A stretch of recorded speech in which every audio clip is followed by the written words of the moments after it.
Lieutenant James Kovac had been serving aboard the ISS Meridian for 6 months, long enough to learn that every species had unwritten rules more important than the official protocols, and violating them could turn routine days into diplomatic incidents. The Meridian was humanity's most ambitious deep space exploration vessel, crewed by multiple species pushing farther into uncharted space than anyone had dared before. James had learned to navigate the social complexity, Tellarians with their obsessive precision and inability to understand metaphor, Vorians with their communal decision-making that turned simple conversations into town hall meetings, and the Kyrath, the proud warrior species whose reputation for emotional control and martial excellence made them simultaneously respected and slightly feared by the rest of the crew. The Kyrath believed emotions were dangerous, evolutionary artifacts that needed to be mastered and disciplined into useful tools. A Kyrath warrior experiencing anger would acknowledge it, channel it into combat focus, then dismiss it completely once its utility ended. Fear was information to be processed and acted upon, not felt. Joy was a brief chemical reward to be noted and released. James had worked alongside Kyrath crew members before, admired their effectiveness, and learned to interpret their controlled body language since their faces rarely showed anything beyond professional neutrality. But he'd never worked closely with Commander Vera, the Kyrath security chief whose reputation preceded her like a warning signal. She was striking in the way all Kyrath were, nearly 7 feet tall with a powerful build that suggested she could break most species in half without much effort. Her skin had the characteristic silver-gray tone of her people, marked with darker patterns that indicated military rank and combat honors. Her ears swept back from her skull like elegant wings, mobile and expressive in ways that contradicted her otherwise controlled demeanor. She'd been aboard the Meridian for 2 years, longer than almost any other crew member, and was known for her cold efficiency and minimal tolerance for what she called emotional excess, by which she meant normal human behavior. James had managed to avoid any significant interaction with Vera until the training simulation went catastrophically wrong. The combat deck had been running a boarding scenario, hostile forces attempting to breach the ship, crew responding with coordinated defense. It was routine practice, the kind of drill they ran monthly to maintain readiness. James was positioned near the primary access point, coordinating human and Kyrath security teams through his tactical display, when the simulation's safety protocols failed in a cascade that would trigger an investigation later. The artificial gravity cut out without warning. One moment James was standing normally, the next he was floating in zero-G as emergency alarms screamed and equipment began drifting in dangerous trajectories. His training kicked in immediately. Secure yourself, assist others, prevent collisions with critical systems. He reached out instinctively, his hand catching Vera's arm as she floated past, pulling her away from a weapons rack that would have caused serious injury if she'd collided with it at her current velocity. He was still processing the successful intervention when Vera's voice cut through the chaos like a plasma blade, loud enough to carry across the entire deck despite the alarms. "Get your hands off me, human." The words weren't shouted but somehow worse, precisely enunciated, cold with fury, carrying an unmistakable threat. Every head turned. The Kyrath crew members froze in whatever they'd been doing. Even the Tellarians, who generally didn't care about interpersonal drama, paused their emergency procedures. James released Vera's arm like it had burned him, hands raised in automatic apology. "I was just the weapons rack. You were about to." But Vera was already pushing away from him, using a bulkhead to propel herself toward the exit with the practiced grace of someone completely comfortable in zero-G. Her expression was the controlled mask that Kyrath wore when fury was being systematically suppressed and channeled, which somehow made it more intimidating than visible anger. She didn't look back. Gravity returned 30 seconds later with a mechanical thud, and James landed awkwardly, his knees buckling slightly. The simulation ended, declared void due to technical malfunction, and crew members dispersed with the mix of relief and disappointment that came from interrupted training. But several people were staring at James with expressions ranging from sympathy to something like horror. Petty Officer Chen, one of the human tactical specialists, approached with the careful demeanor of someone delivering bad news. "Sir, you know you just committed a serious violation of Kyrath cultural protocol, right?" James felt his stomach drop. "I was preventing her from getting injured. It was an emergency response." "Sure, from a human perspective. From a Kyrath perspective, you invaded her personal sovereignty without permission. Physical contact without invitation is considered." Chen paused, searching for the right words, "basically an assault on their autonomy. It implies they can't control their own body, which is one of the worst insults you can give a Kyrath warrior. But it was an emergency. She was about to hit the weapons rack. Did you warn her verbally first? Give her the chance to correct her trajectory herself?" James replayed the moment in his head and realized he hadn't. He'd simply acted on human instinct. See someone in danger, help immediately, sort out the details later. It had seemed like common sense, basic decency, the obvious response. He hadn't considered that Vera's culture would interpret helpful intervention as offensive presumption. Chen's expression was sympathetic. "Look, your intentions were good, everyone knows that. But intentions don't always matter when you cross cultural lines. The Kyrath are really serious about this stuff. You might want to file a formal apology through proper diplomatic channels before this becomes a bigger problem." James spent the rest of his shift feeling the weight of stares from Kyrath crew members who'd witnessed the incident. None of them spoke to him directly, but their body language, ears tilted back, postures carefully neutral, communicated clear disapproval. His human colleagues tried to be supportive, reassuring him that anyone would have done the same thing, that Kyrath cultural protocols were unreasonably rigid, that Vera should have understood his intentions. But their words didn't help much when James kept replaying the moment, Vera's voice echoing in his memory. "Get your hands off me, human." He'd served on multi-species crews for 5 years, prided himself on his cultural sensitivity, studied the basics of Kyrath social structures. And he'd still managed to commit a serious offense through simple human instinct. It was exhausting, trying to remember that what felt like basic decency to one species could be profound disrespect to another. By the end of his shift, James was exhausted from stress rather than actual work. He retreated to his quarters, planning to draft a formal apology and submit it through the proper diplomatic channels, maybe request a meeting with the Kyrath cultural liaison to better understand what he'd done wrong. He was composing the first paragraph when his communication console chimed with an incoming private message. The sender was Commander Vera. James's finger hovered over the accept button, his heart rate increasing with anxiety. Whatever this message contained, it wouldn't be pleasant. He accepted it and text appeared on his screen. No video, just words in the precise, formal style that Kyrath used for official communication. "Lieutenant Kovac, report to my quarters at 2100 hours.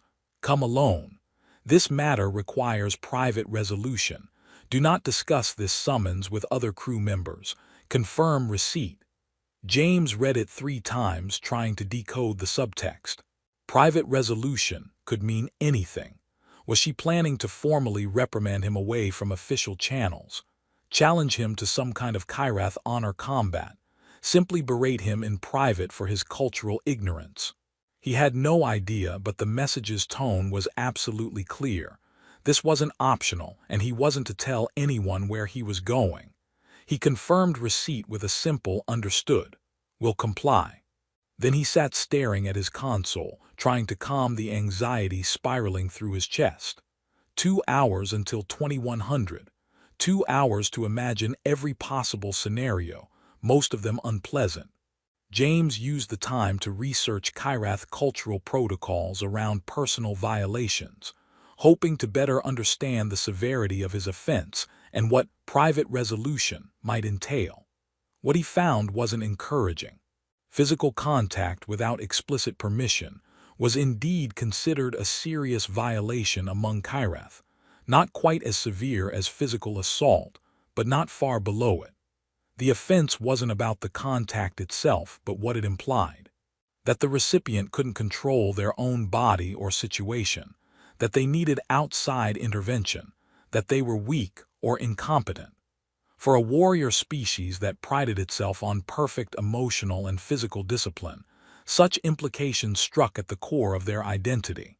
Traditional Kyrath resolution for such violations involved formal apology rituals with specific phrasing and gesture requirements, sometimes accompanied by symbolic compensation.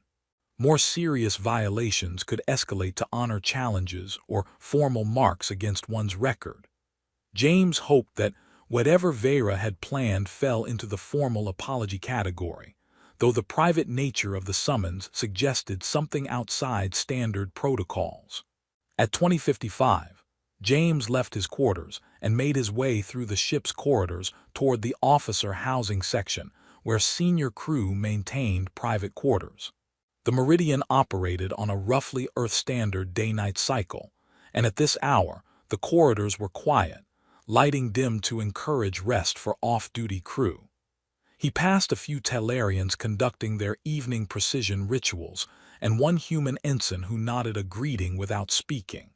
Vera's quarters were in the section reserved for department heads, more spacious than standard crew accommodations, but still modest by civilian standards. James arrived at precisely 2100, his military punctuality the only thing he felt confident about in this situation. He stood before the door for 3 seconds, gathering himself, then pressed the announce button. The door opened immediately, before the chime could even sound, suggesting Vera had been waiting.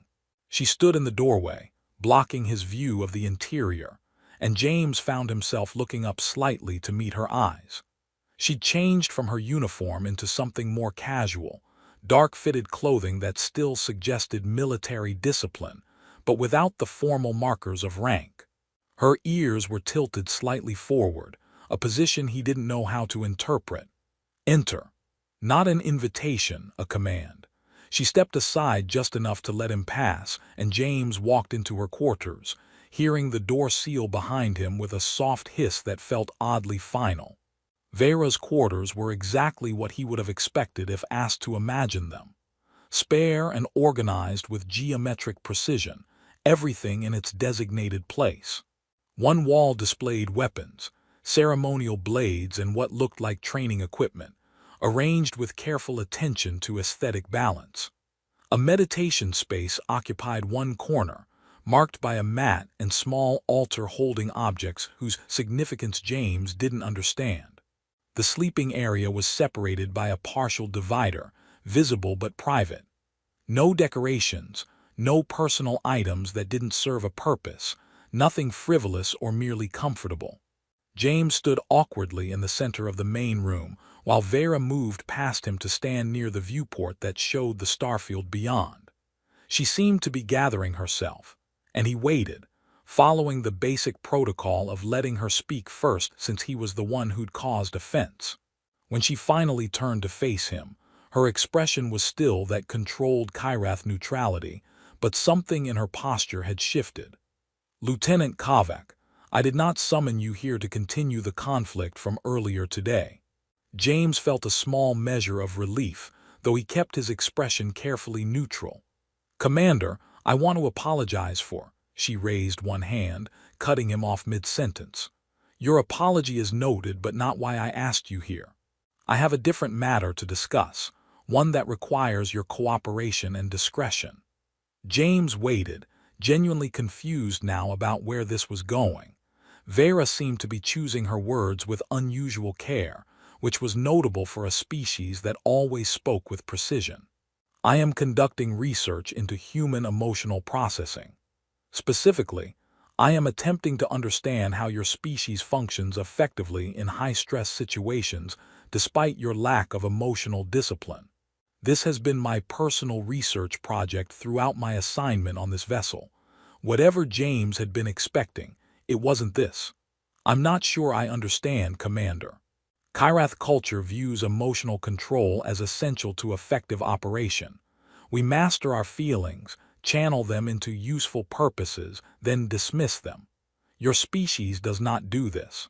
Humans experience emotions continuously, allow them to influence your decisions, display them openly, and somehow remain functional. This is a paradox I have been attempting to understand through observation. James still wasn't sure where this was going.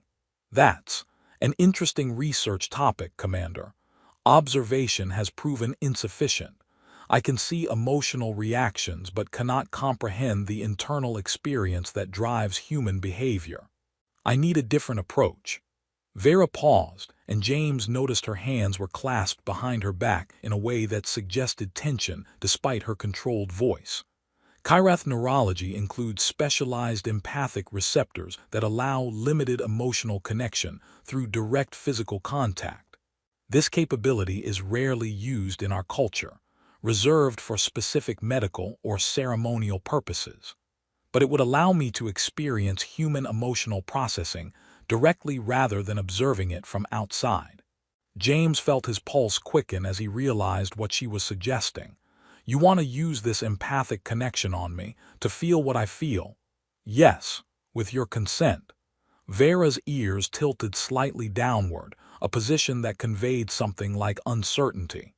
I understand this is an unusual request, particularly given today's incident. If you refuse, I will accept that decision and we will not speak of this again. But I am asking because you demonstrated something during the gravity failure that I need to understand. Immediate instinct to assist despite personal risk, driven entirely by emotional impulse rather than logical assessment. That impulse is what I most need to experience directly. James stood very still, processing this completely unexpected turn of events. The commander who'd publicly rebuked him hours ago was now asking for intimate access to his emotional state, admitting that she needed to understand the very thing her culture taught was weakness. What exactly would this process involve? Sustained physical contact, primarily through the hands where the empathic receptors are most concentrated. Mental openness to allow the emotional transfer. It is not mind reading, she added quickly, seeing his expression shift. I will not access your thoughts or memories, only your emotional states as you experience them in the present moment. The process requires trust from both participants and can be emotionally intense, but it is not dangerous. How long would this take? As long as necessary to gather sufficient data. Perhaps an hour, possibly more if the connection proves productive. James considered refusing. This was far outside any protocol, far beyond what he'd signed up for when joining the Meridian's crew. And there was the not small matter of Vera's anger earlier. Did he really want to give someone who'd publicly humiliated him access to his emotional state? But looking at her now, James saw something he'd never noticed before in his limited interactions with Kyrath. Genuine vulnerability beneath the controlled exterior. She was asking for something that clearly cost her to request, admitting that her culture's approach had limitations, trusting him with research that was apparently personally important. And if he was honest with himself, he was curious, both about what she'd experienced and what it meant that she cared enough about understanding humans to request something her culture normally avoided. I have conditions, James said, making the decision as he spoke. If either of us becomes uncomfortable at any point, we stop immediately. No questions, no judgment. This remains completely confidential between us. I don't want this becoming crew gossip. And you have to explain what you're experiencing, so I understand what's happening from your perspective. I'm not going to be a passive subject in your experiment. Vera's ears tilted forward slightly, a position he thought might indicate approval or respect. Those conditions are acceptable. I agree to all of them. Then yes, I'll participate. Something shifted in Vera's posture, not quite relaxation, but a release of tension she'd been holding. "Thank you, Lieutenant. Your cooperation is appreciated and will contribute to better understanding between our species." She gestured toward a low table with cushions arranged on either side, clearly prepared for this purpose. James moved to sit, settling himself cross-legged on one cushion while Vera took the opposite position. They were closer than Kyrath normally tolerated being to other species. He could have reached out and touched her easily, their knees almost touching across the table's narrow surface. Vera extended her hands slowly, palms up, laying them on the table between them. Her hands were larger than his, with longer fingers and subtle markings on the palms that might have been the empathic receptors she'd mentioned. James hesitated for just a moment, then placed his hands in hers, feeling the warmth of her skin, the controlled strength in her grip. She could break his hands easily if she chose, but her touch was carefully measured, firm but not threatening. "I will initiate the connection now. You may feel unusual sensations, tingling, warmth, a sense of presence. These are normal. Try to remain mentally open and do not suppress your natural emotional responses." James nodded, not trusting his voice. Vera closed her eyes, her ears tilting slightly as she concentrated. James felt it begin, a strange tingling sensation spreading from where their skin connected, like electricity but not painful, more like awareness extending beyond his normal boundaries.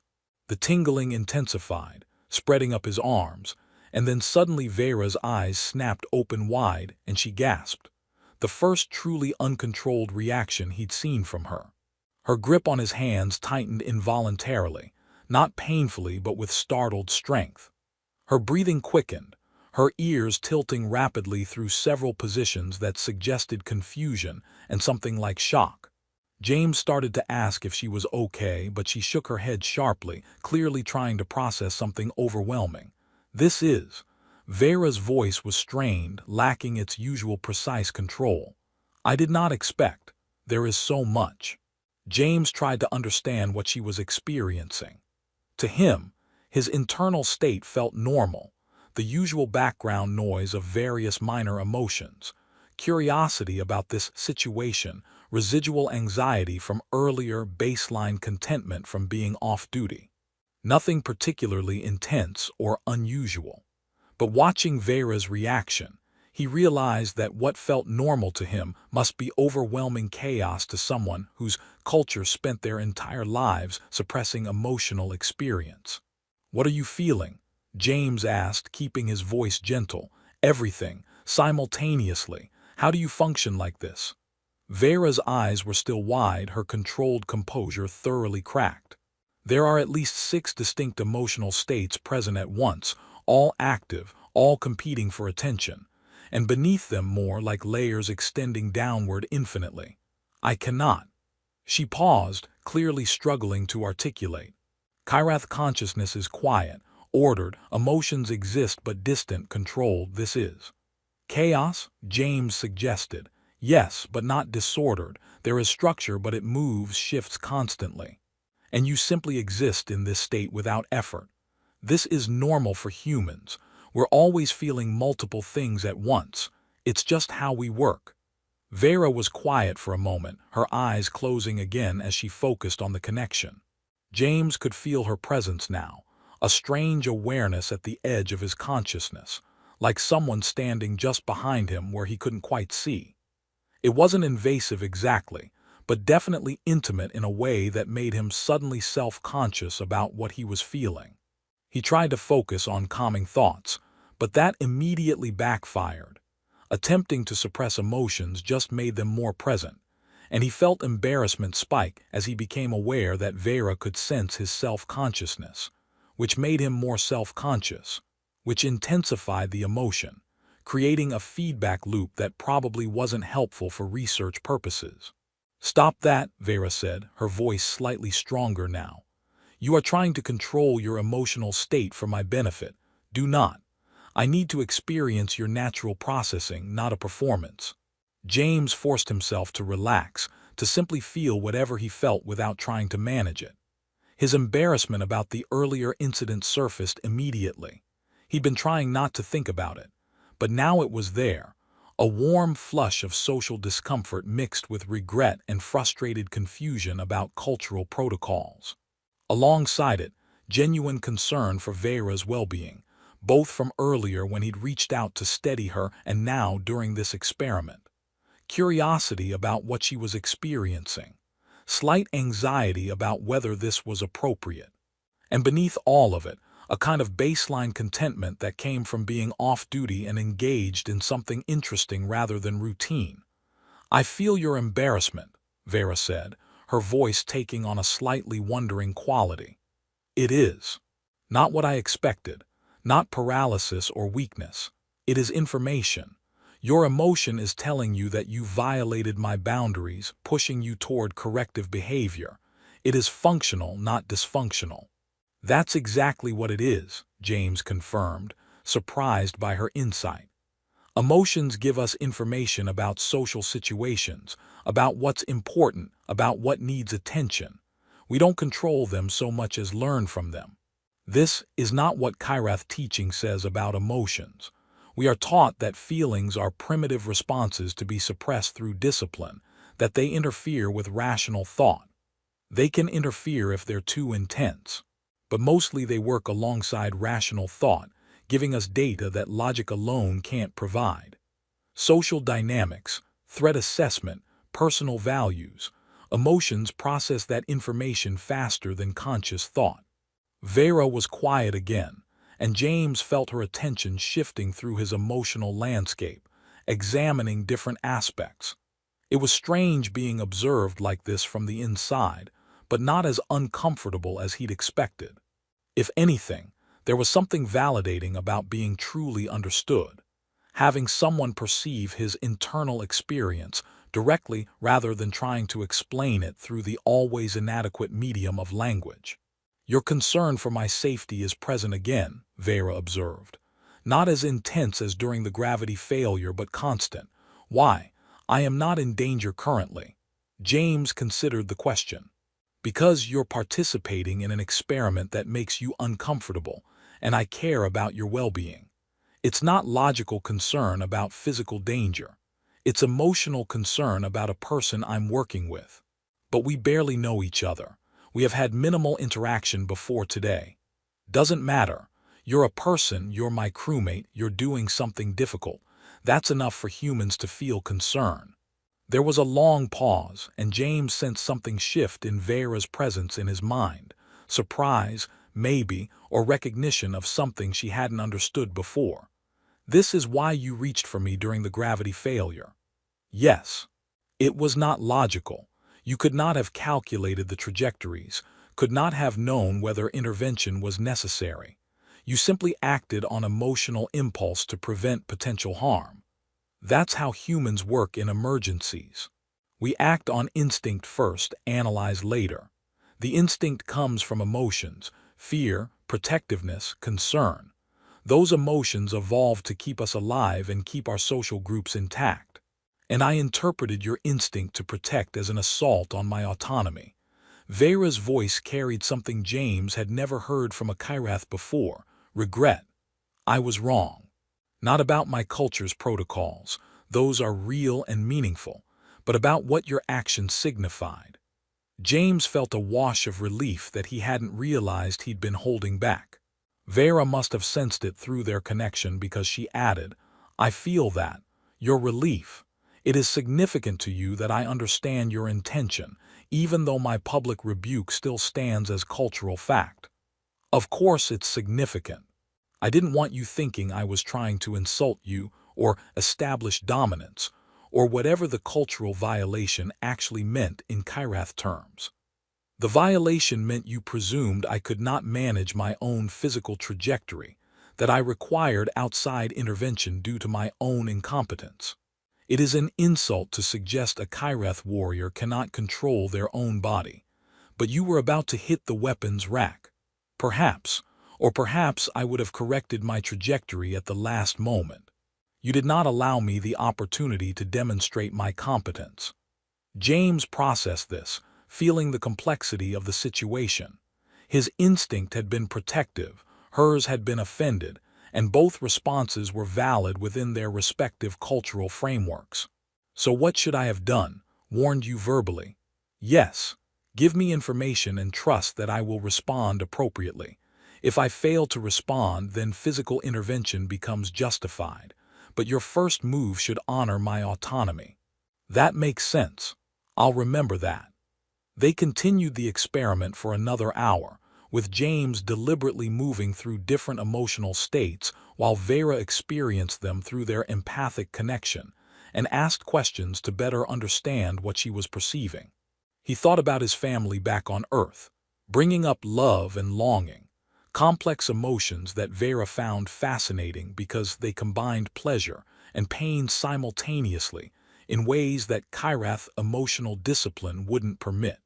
He recalled a combat situation from his early military service, accessing controlled fear and determination, and Vera experienced how humans use fear as information and motivation, rather than simply suppressing it. He even tried humor. It wasn't quite a dismissal, but James recognized the need for solitude.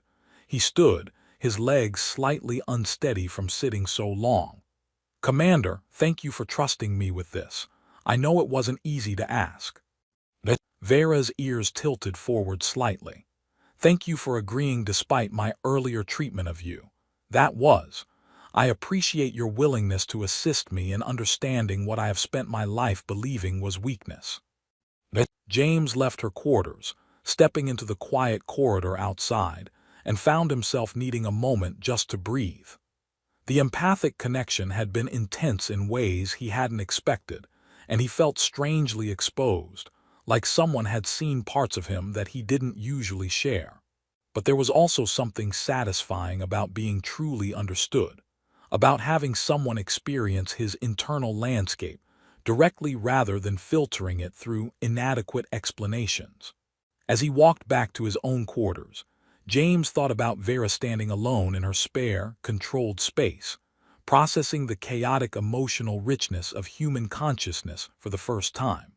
He wondered what it meant that she'd asked for this, what she'd do with what she'd learned, and whether their relationship, if it could be called that after one intense evening, had fundamentally changed.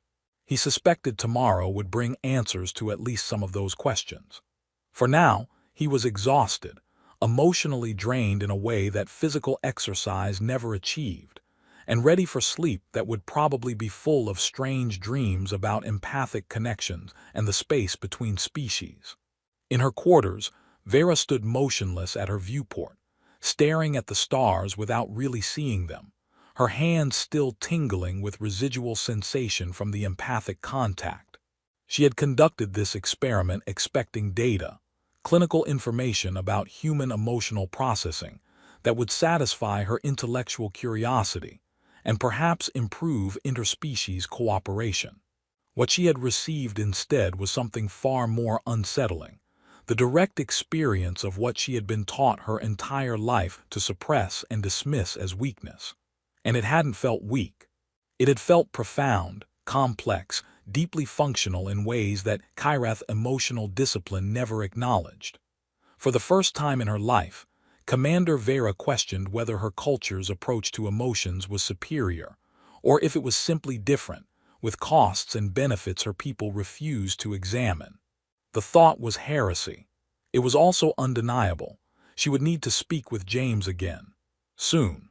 Because she had questions now that couldn't be answered through a single evening of empathic connection, questions that challenged the foundation of everything she'd believed about strength, control, and what it meant to be functional.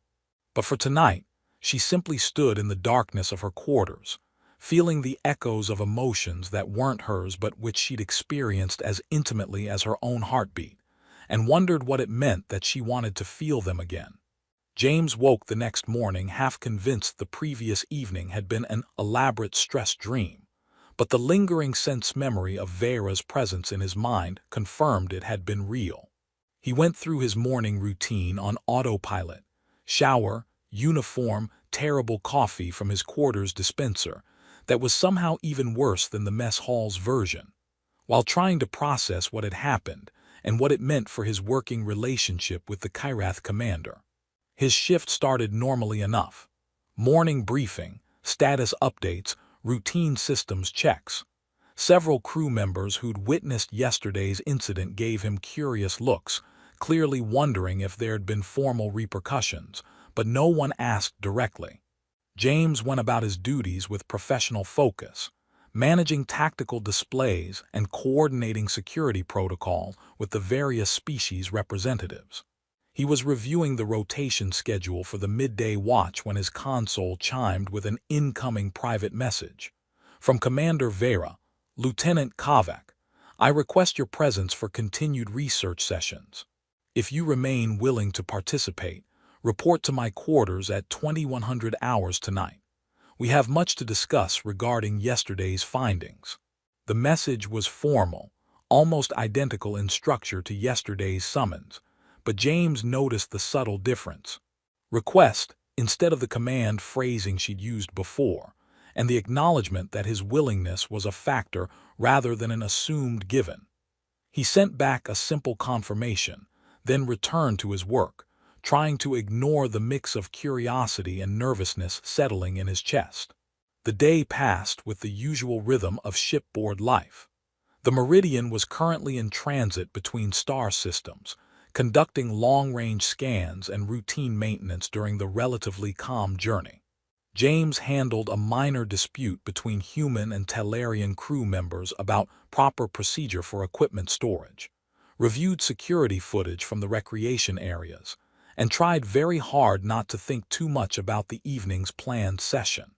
He did, however, spend his lunch break researching Kyrath emotional discipline in more detail, trying to better understand what Vera had been trained to suppress, and what yesterday's experience might have meant from her perspective. What he found was fascinating and slightly disturbing. Kyrath culture didn't just teach emotional control.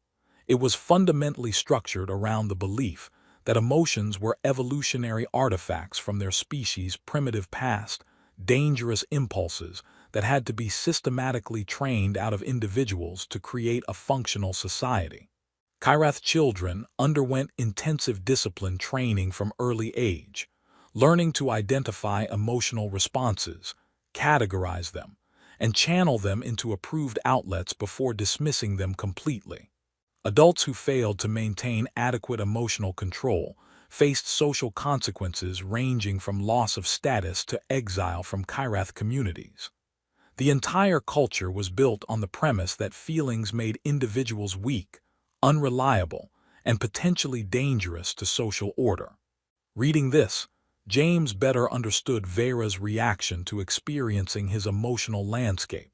She'd been directly confronting everything her culture taught was wrong and destructive, and instead of finding chaos and dysfunction, she discovered complexity and functionality. That had to be profoundly disorienting. At 20:55, James made his way to Vera's quarters, arriving with the same punctuality as before. The door opened immediately at his approach, and Vera stood waiting, dressed in the same casual but disciplined clothing as yesterday.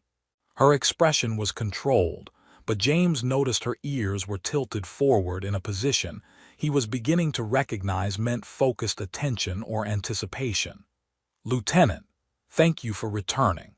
She stepped aside to let him enter, and the door sealed behind him. "I have spent the day processing yesterday's experience. I have questions and would like to continue the empathic exchange if you are still willing." "I am," James said, moving to take the same position at the low table as before. "Though I have to admit, I'm curious about what you learned. You seemed pretty overwhelmed by the end." Vera settled across from him, her movements precise and controlled. "I was overwhelmed. I have spent 37 years of my life maintaining emotional discipline, suppressing feelings as they arise, channeling them only into approved purposes.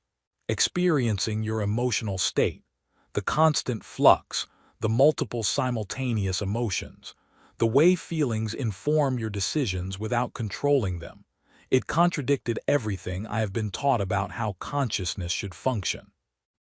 "But," James prompted, hearing the implied continuation. But it worked. Your emotional processing is not chaos despite its complexity.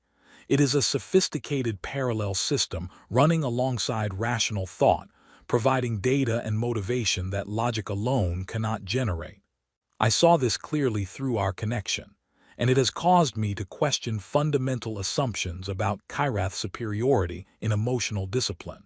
She extended her hands across the table, and James placed his in hers, feeling the now familiar warmth of her skin.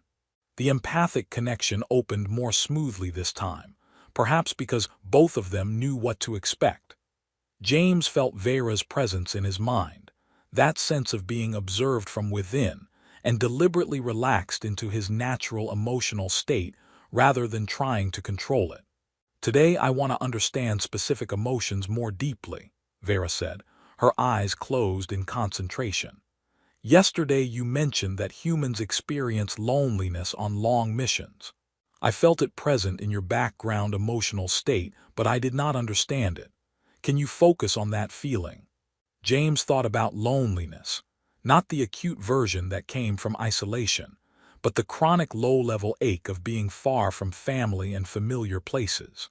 He thought about his sister Anna and her kids, about missing holidays and birthdays, about video messages that took days to arrive and never quite captured real conversation. He thought about Earth itself, the specific gravity and air and light that every human carried as a sense memory of home. Through the empathic connection, he felt Vera processing these emotions, trying to map them onto her own experience. "This is painful, but you do not suppress it. Why?" "Because suppressing it doesn't make it go away. It just makes me unable to acknowledge what I'm feeling. The loneliness tells me something important, that connections matter, that I value my relationships enough to miss them. Feeling it keeps me connected to what's important even when I'm far away. Kyrath do not experience this. We are trained to be complete unto ourselves, needing nothing from others beyond functional cooperation." "That sounds lonely too, just in a different way." Vera was quiet for a moment. "Perhaps. I do not have comparison, but through this connection I can feel what you mean, the desire for deep connection, the ache of its absence, the value you place on relationships that transcend functional purpose. Kyrath culture would call this dependency and weakness. Human culture calls it being alive and healthy. We're social creatures. We need connection to thrive, not just survive." They continued exploring different emotional states. Vera asked James to think about moments of joy, and he recalled swimming in Earth's oceans as a child, the physical pleasure of movement, the sensory richness, the uncomplicated happiness of being young and safe and engaged in pure play. Vera experienced this with what seemed like wonder, commenting that Kyrath had no equivalent to this kind of purposeless pleasure, that their culture considered joy only valid when earned through achievement or properly channeled discipline. She asked about fear, and James accessed memories of combat training, the controlled adrenaline rush of simulated danger. Vera felt how humans used fear as information and motivation rather than simply suppressing it, how the emotion sharpened focus and enhanced performance when properly managed. This aligned more closely with Kyrath teaching, fear as a tool, but James's approach was different. He didn't dismiss the fear after using it. He acknowledged it as a continuing presence that informed his decisions without paralyzing him. "You do not fight against your emotions," Vera observed. "You cooperate with them." "Exactly. They're part of me, not enemies to be defeated. Fighting them just wastes energy that could be used actually dealing with whatever situation triggered the emotion." This is a fundamental difference in philosophy. Kyrath teaching says emotions must be conquered, that allowing them to persist is failure of discipline. But you are suggesting that constant suppression is itself a waste of resources. Not just a waste. Suppressing emotions takes effort, creates stress, and cuts you off from important information. It's like trying to fly a ship with half your sensors offline. Technically possible, but why would you choose that? Vera's grip on his hands tightened slightly, and James felt something shift in her presence. Not the overwhelming shock of yesterday, but something more subtle. Uncertainty, maybe, or the beginning of doubt about beliefs she'd held her entire life. "I need to share something with you," Vera said, her voice carrying an unusual quality that James couldn't quite interpret. "Through our connection yesterday, I experienced your embarrassment about the gravity incident. I felt your genuine distress at having offended me, your concern for my dignity, your desire to correct the situation. These were not markers of weakness or social incompetence. They were signs of a functioning empathic awareness that Kyrath achieved through rigid protocol rather than emotional sensitivity." "I'm not sure I follow." "Kyrath maintains social cohesion through elaborate rules about appropriate behavior. We do not violate each other's boundaries because we have been taught precise protocols, not because we intuitively sense discomfort. Your embarrassment served the same function as our protocols. It told you that you had crossed a boundary and motivated you to correct course.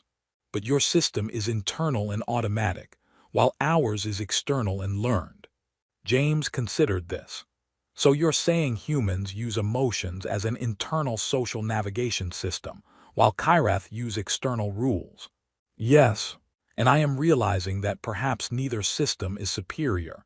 They are simply different approaches to the same problem of maintaining functional social groups." Vera paused. "I'm also realizing that my anger at you yesterday was partially defensive. Your instinctive concern for my safety triggered an emotional response in me that I immediately suppressed, but which left me unsettled. I did not understand what I was feeling, only that your action had caused me to feel something I was trained not to acknowledge." "What were you feeling?" Vera was quiet for so long that James wondered if she would answer. When she finally spoke, her voice was barely above a whisper. "Gratitude, and something like warmth. That someone would act without calculation to ensure my safety, that my well-being mattered to a near stranger simply because we share crew status. Kyrath culture has no framework for such casual kindness. We earn respect through achievement, maintain relationships through mutual benefit, but this instinctive care for others' welfare without expectation of return. We do not do this." "You're saying Kyrath culture doesn't have compassion?" "We have duty. We have loyalty to those who have earned it. We have strategic cooperation with allies, but compassion without purpose or expectation. That is considered irrational emotional excess." Vera's eyes opened, meeting his directly. "Experiencing it from inside your consciousness, feeling your genuine concern for someone you barely know simply because I am a person who might be hurt, that was profound in ways I am still processing." James felt something shift in his own emotional landscape. Sympathy for Vera, realizing she'd spent her entire life in a culture that trained away one of the fundamental aspects of social consciousness that humans took for granted. "That sounds incredibly lonely." I did not think of it that way. But yes, perhaps it is lonely. I would not know because I have never experienced the alternative until now." They sat in connected silence for a while, both processing the weight of what was being acknowledged. James felt Vera's presence in his mind, exploring his reactions, feeling his sympathy and lack of judgment, his genuine interest in understanding her experience. Through their connection, he could sense something from her side too, not her emotions exactly, but the echo of them, strictly controlled but present nonetheless. Curiosity, certainly, and something that might have been gratitude or trust, though filtered through so many layers of discipline that it was nearly unrecognizable. "I want to share my emotional state with you again," Vera said, "so you can understand what I experienced during yesterday's session and what I am processing now." "I'd like that," James agreed. The empathic connection reversed, and James experienced Kyrath consciousness for the second time. It was like stepping from a busy marketplace into a cathedral, vast, quiet, ordered. Emotions existed in this space but distantly, like echoes from far away. He felt Vera acknowledge a flicker of curiosity, categorize it, channel it into focused attention, then dismiss the emotional component while retaining only the functional drive to acquire information.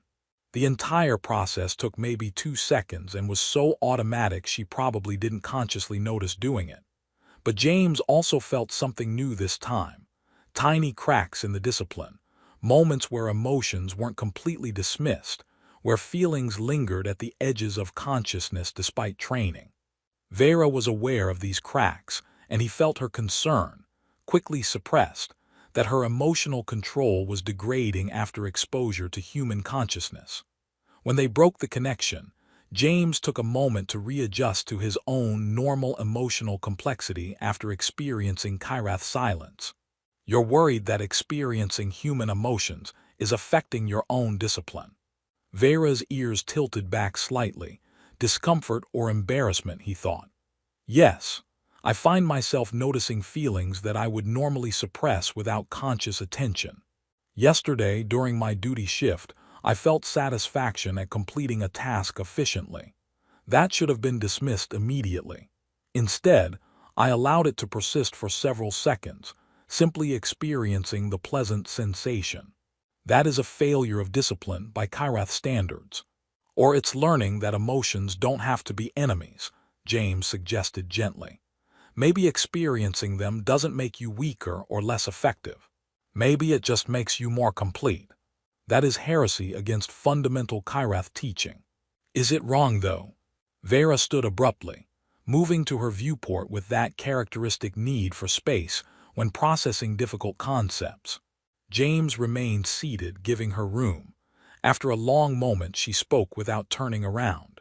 I do not know. 3 days ago, I would have said absolutely yes, that emotional indulgence leads to chaos and dysfunction. Now I have experienced human emotional consciousness directly, have felt its complexity and functionality, and I cannot maintain that absolute certainty. She turned to face him. You have disrupted my worldview, Lieutenant. I am not certain whether to thank you or resent you for it. You asked for this, James pointed out. You sought understanding.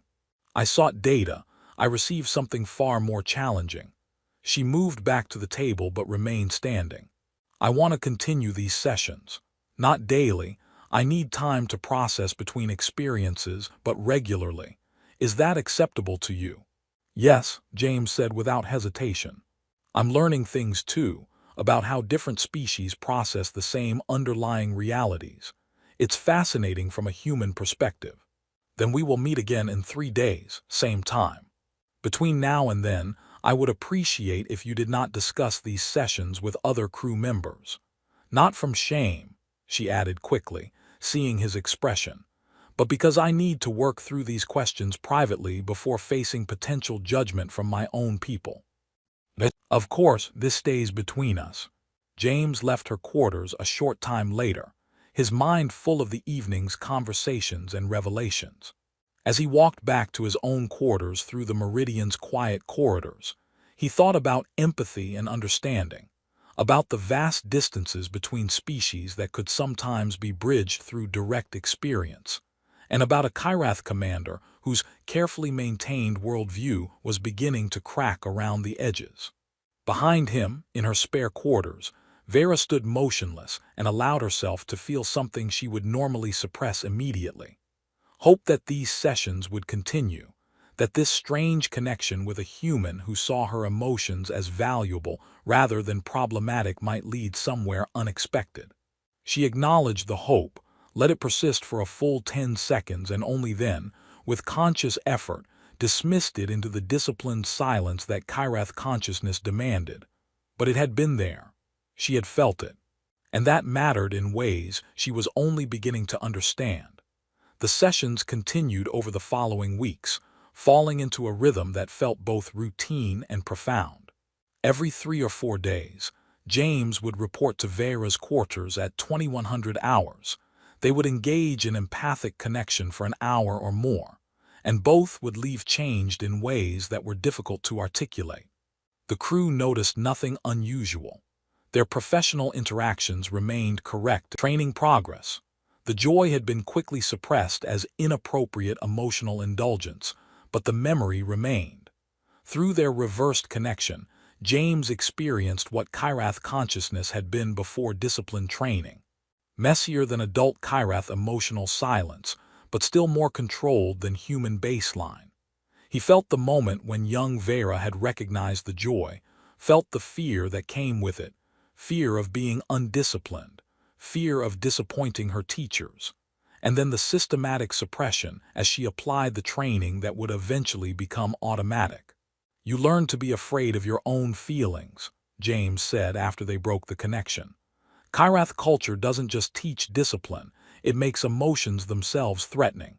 "That is the purpose," Vera replied. "Emotions are threatening. They can lead to impulsive action, poor judgment, social chaos. They can also lead to innovation, compassion, and the kind of deep connections that make life meaningful. You're not wrong that emotions can be dangerous if unmanaged. But Kyrath teaching goes too far in the other direction."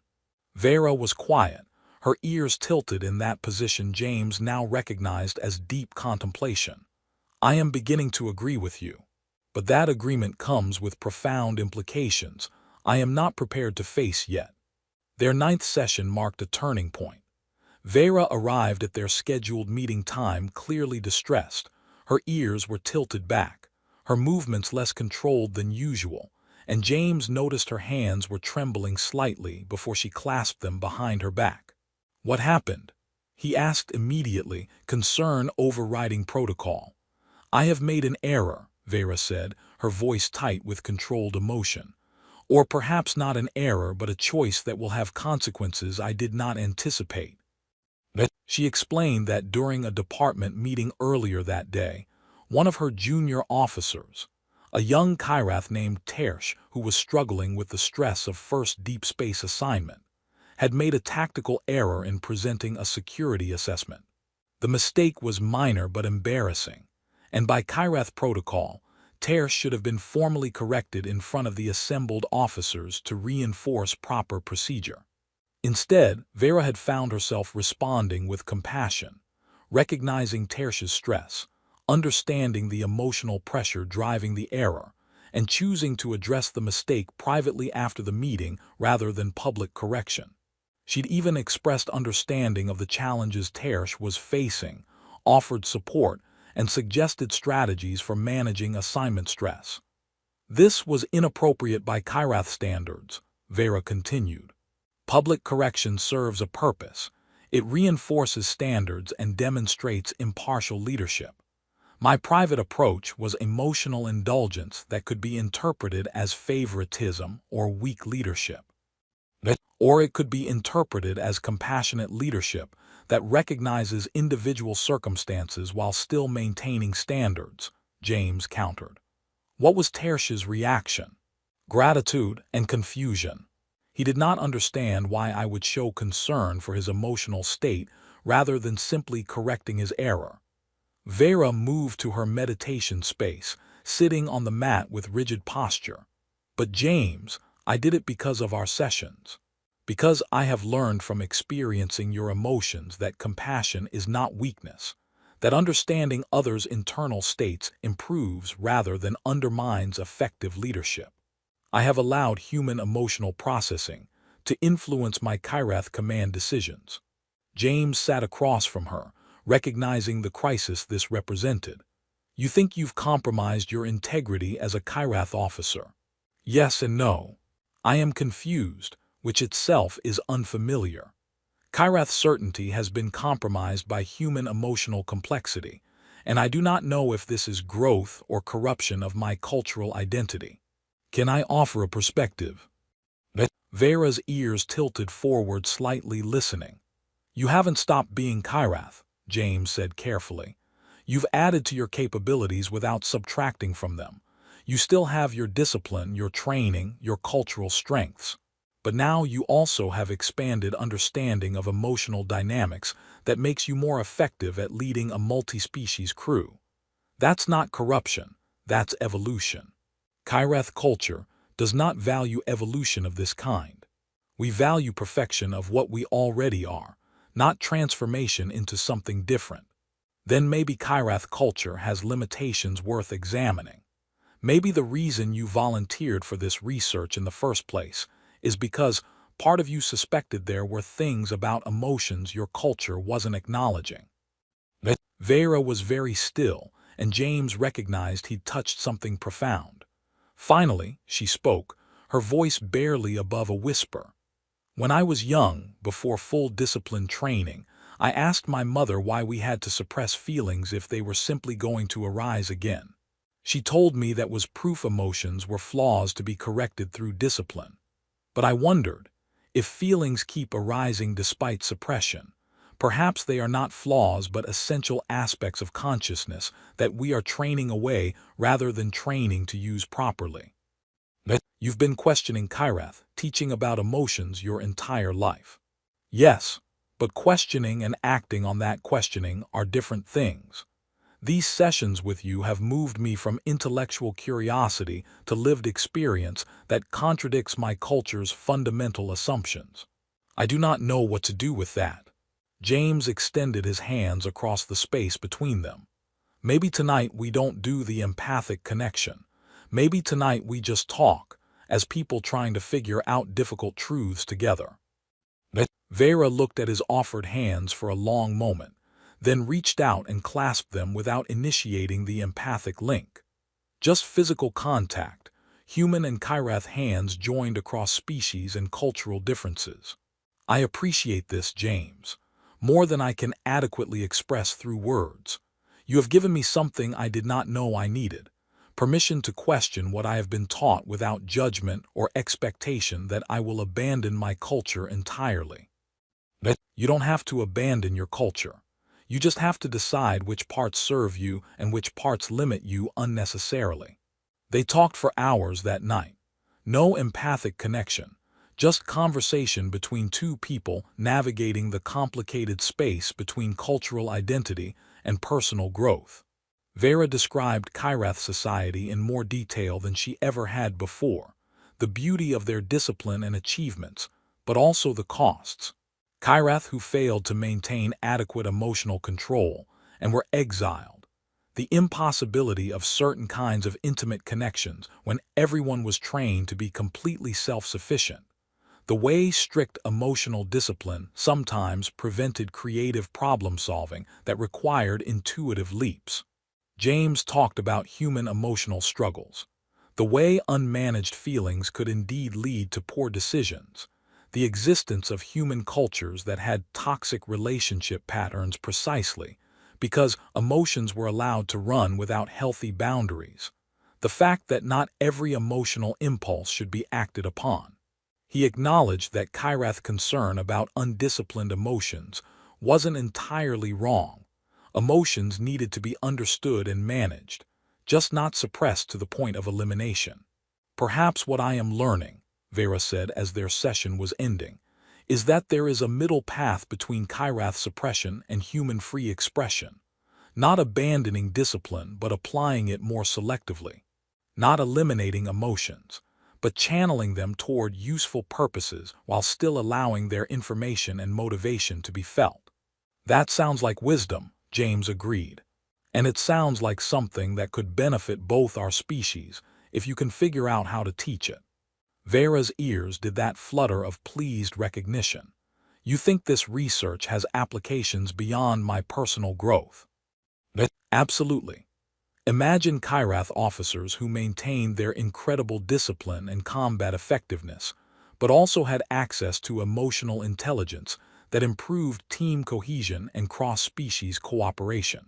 Or imagine humans learning some Kyrath techniques for managing overwhelming emotions in crisis situations without completely suppressing their humanity.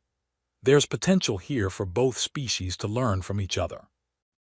That would require me to formalize findings and present them to Kyrath leadership, which would require admitting I have been deliberately experiencing emotional states that our culture considers inappropriate. That would take courage, James acknowledged, or foolishness. But Vera smiled slightly, A real smile, not just the careful neutrality that usually passed for Kyrath positive expression. Though I am learning from you that courage and foolishness are sometimes the same thing, distinguished only by outcome and interpretation. Their sessions continued with new depth after that night. Vera began to selectively integrate emotional awareness into her daily life, noticing feelings without immediately suppressing them, using emotional information to supplement her tactical and strategic thinking. She reported that her command effectiveness was improving. Her multi-species security teams responded better to leadership that acknowledged stress and morale as factors in performance. And her human subordinates in particular seemed more loyal and engaged when their commander demonstrated understanding of emotional dynamics.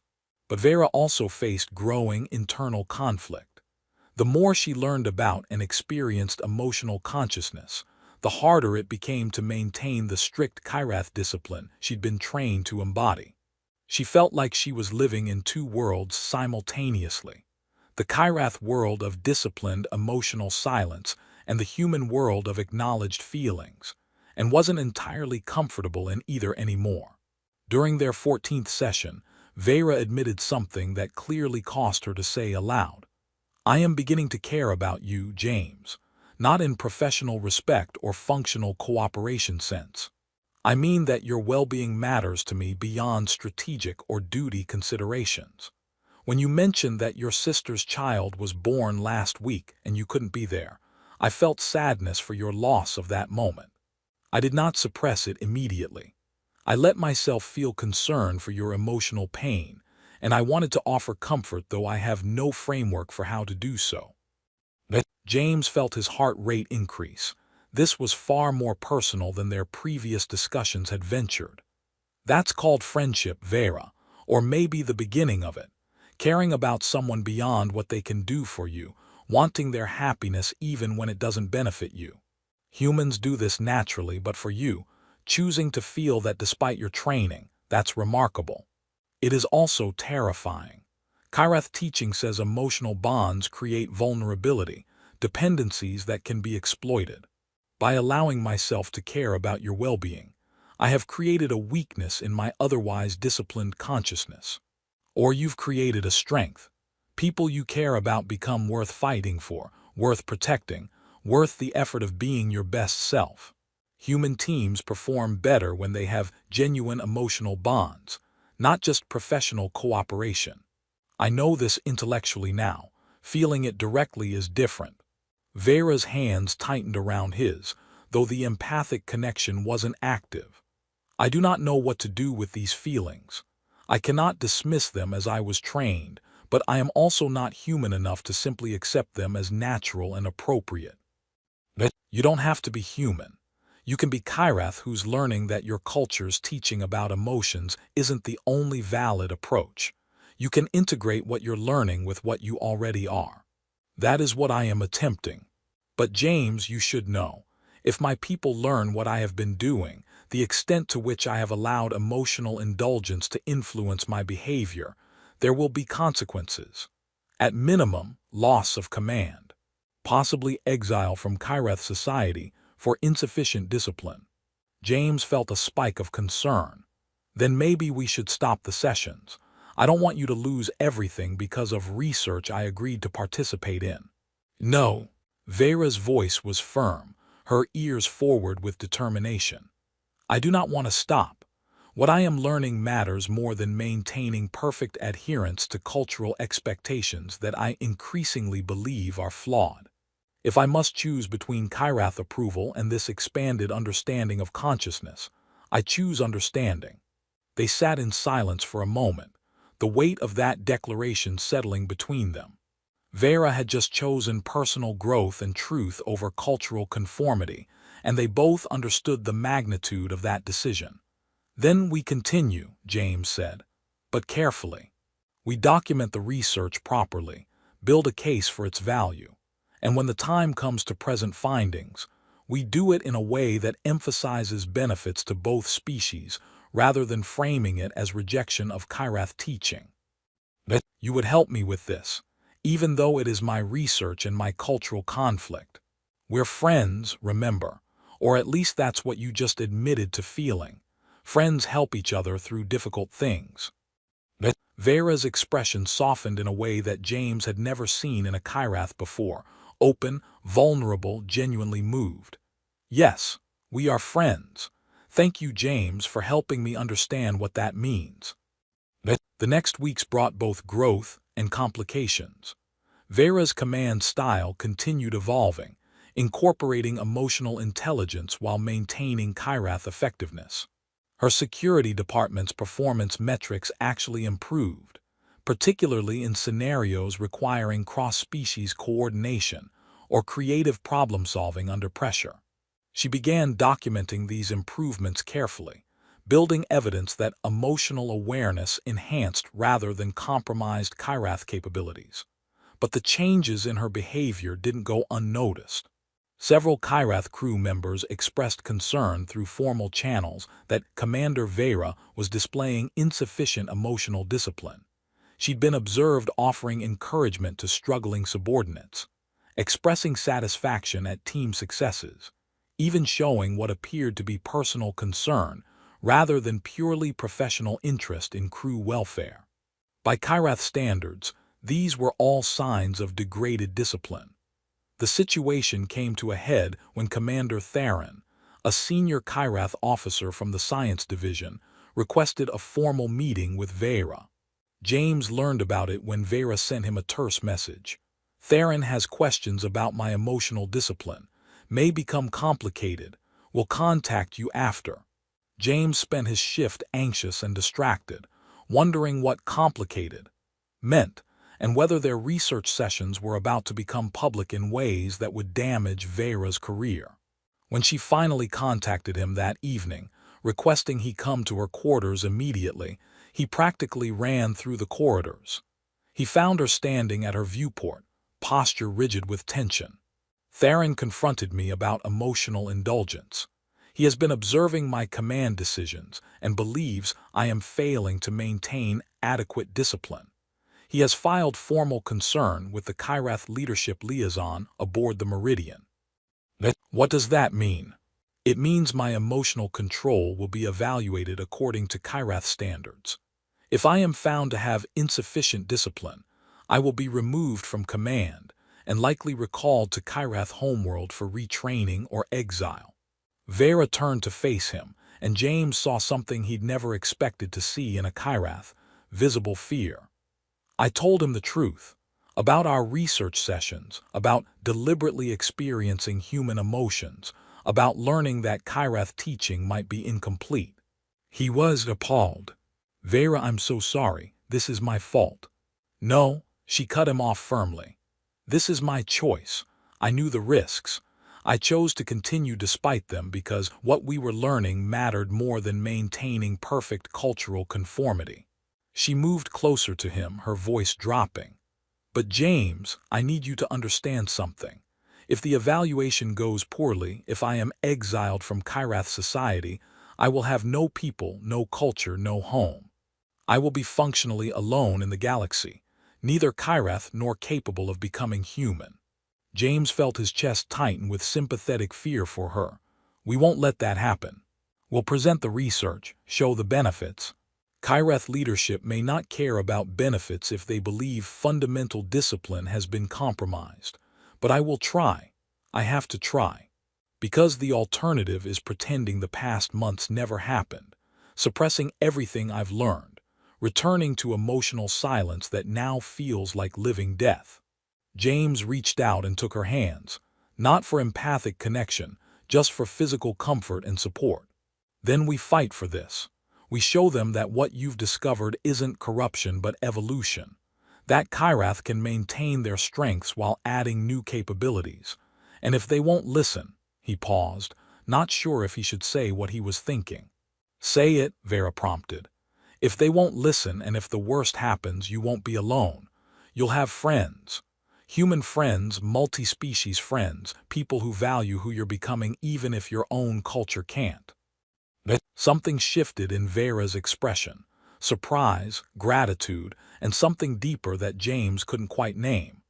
You would offer me a place in your social group even if my own people exile me. Of course, that's what friends do. Vera pulled him into an embrace that was awkward and unpracticed. Kyrath didn't typically hug, but genuine. James felt her shaking slightly with suppressed emotion, and he held her carefully, offering what comfort he could to someone facing the potential loss of everything familiar. "Thank you," she whispered, "for giving me permission to feel what I feel, for showing me that emotions are not enemies to be defeated, for being my friend when my culture would say I should need no one."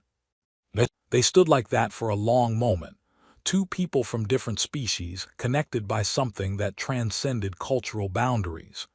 Genuine care, mutual respect, and the kind of deep understanding that came from literally sharing conscious experience. Whatever happened with the evaluation, whatever consequences came from their research, James knew this connection was real and valuable. And he suspected that even if Kyrath leadership couldn't see it, they had discovered something important about what was possible when different species chose to truly understand each other rather than simply coexisting in parallel. The evaluation was scheduled for the following week, and James found himself preparing alongside Vera, helping her compile evidence and formulate arguments. But beneath the practical preparation, both of them knew they were really fighting for something larger. The right to grow beyond cultural limitations, the validity of emotional consciousness as a sophisticated tool rather than primitive weakness, and the possibility that understanding between species could create something better than either culture alone. It was ambitious, possibly foolish, and absolutely worth fighting for. Just like friendship across impossible distances, just like every worthwhile thing humans had ever attempted.